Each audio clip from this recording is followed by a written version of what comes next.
Assalamualaikum warahmatullahi wabarakatuh. Kelompok kami akan menjelaskan mengenai tugas dasar CPNS Tanah Laut dengan judul Branding Millennial Project. Dengan saya sendiri selaku ketua, yaitu Isela Loviana, beranggotakan Nur Halimah, Hairunisa, Septi Nur Latifah, dan Janatin Alia. Akhir-akhir ini, kita sering mendengar kata kaum milenial. Milenial adalah generasi yang lahir sekitar tahun 1980 hingga tahun 1995. Generasi ini lahir pada saat teknologi telah maju.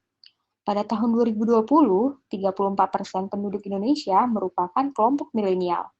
Pertanyaannya, apa yang salah dengan kaum milenial? Kaum milenial dengan sisi tren, selera, dan kemampuan menjadi berbeda seiring perkembangan zaman. Adanya dampak baik positif maupun negatif. Sisi positif mereka lebih bisa beradaptasi dengan teknologi, terbiasa dengan multitasking, dan juga mempunyai percaya diri yang baik. Sedangkan sisi negatif adalah terbiasa dengan kemudahan, kecanduan internet, dan mudah terpengaruh. Adanya generasi milenial menandakan kaum milenial akan membanjiri dunia kerja masa depan. Begitu juga dengan aparatur sipil negara. Seperti apa lingkungan kerja yang ramah bagi kaum milenial, khususnya aparatur sipil negara? Kami menyimpulkan menjadi ASN Pintar. ASN Pintar. P. Profesional. ASN menjalankan tugas sesuai dengan fungsinya untuk memberikan pelayanan yang maksimal dan memuaskan. I. Inovatif. ASN memiliki sebuah cara untuk menciptakan hal-hal yang baru dan kreatif. N. Netral. ASN tidak berpihak dan terpengaruh dari segala kepentingan pribadi ataupun kelompok. T. Transparan.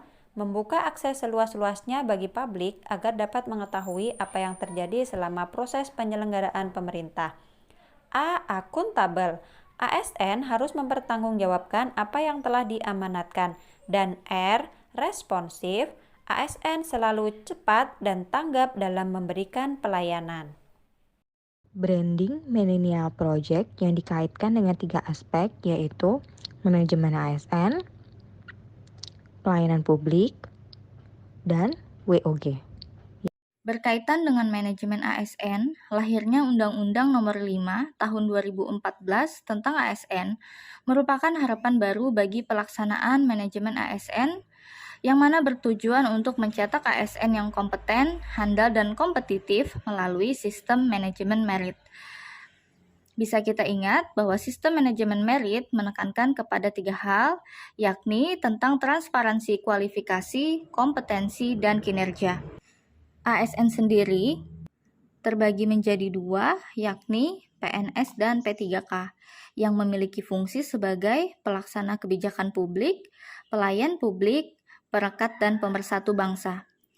ASN yang telah memperoleh haknya harus menjalankan kewajibannya sesuai dengan tugas dan tanggung jawab, yang mana sebagai profesi, ASN bekerja dengan berlandaskan pada kode etik dan kode perilaku yang ada di dalam Undang-Undang ASN yang bertujuan untuk menjaga martabat dan kehormatan ASN.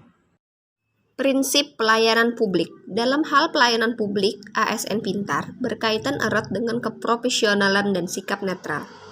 Profesional adalah sikap yang harus dikembangkan oleh ASN, karena sebuah tantangan mereka untuk tetap berfokus pada pekerjaan dengan memberikan layanan maksimal bagi masyarakat. Selain itu, ASN juga diharapkan dapat bersikap netral atas partisipasi dalam pemilihan umum maupun di daerah.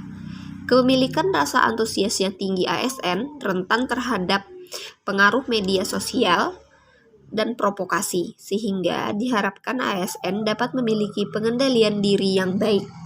Dalam hal Whole of Government, implementasi ASN Pintar erat kaitannya dengan poin inovatif dan responsif. Di era digital ini, ASN, apalagi ASN milenial, dituntut mampu berinovasi dan berkreasi dalam mengoptimalkan kinerjanya. Misalnya, membuat terobosan baru tentang mudahnya pengaksesan informasi dengan menggunakan internet. Keterbukaan komunikasi dapat membuat ASN menjadi lebih responsif, sehingga diharapkan dengan adanya hal tersebut dapat membangun pelayanan yang prima dan membangun sebuah tim yang solid adalah kunci. Selain itu, ASN juga dituntut untuk memiliki kemampuan bekerja sama, berkolaborasi, koordinasi, serta bersinergi antar instansi dan melakukan perubahan pola kerja ASN. ASN milenial memiliki tantangan tersendiri ketika harus bekerja pada masa pandemi seperti saat ini. Tingginya kasus COVID-19 membuat ASN harus beradaptasi di era new normal. Adanya perubahan sistem kerja, dukungan SDM, serta dukungan infrastruktur seperti penyesuaian jam kerja 50% WFO dan 50% WFH. Menjalankan protokol kesehatan seperti mencuci tangan dan menyediakan tempat cuci tangan, menyediakan hand sanitizer, dan melakukan social distancing. Pelayanan umum dan kesehatan tetap dibuka demi melayani masyarakat. Khusus pejabat eselon seperti kepala dinas dan lain-lain tetap diwajibkan masuk kantor demi pelayanan. Tetap mendapatkan pengawasan oleh pimpinan unit kerja. Melakukan tugas dan pelayanan dengan komunikasi online maupun sistem daring. Pelayanan kinerja oleh pejabat pembina kepegawaian atau PPK untuk memastikan kedisiplinan pegawai.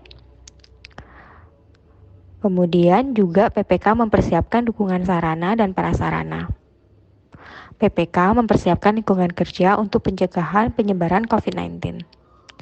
Memperhatikan pedoman penggunaan TIK serta keamanan informasi dan keamanan cyber. Demikian yang dapat kami sampaikan. Semoga bermanfaat untuk kita semua. Wassalamualaikum warahmatullahi wabarakatuh. Semangat Latsar!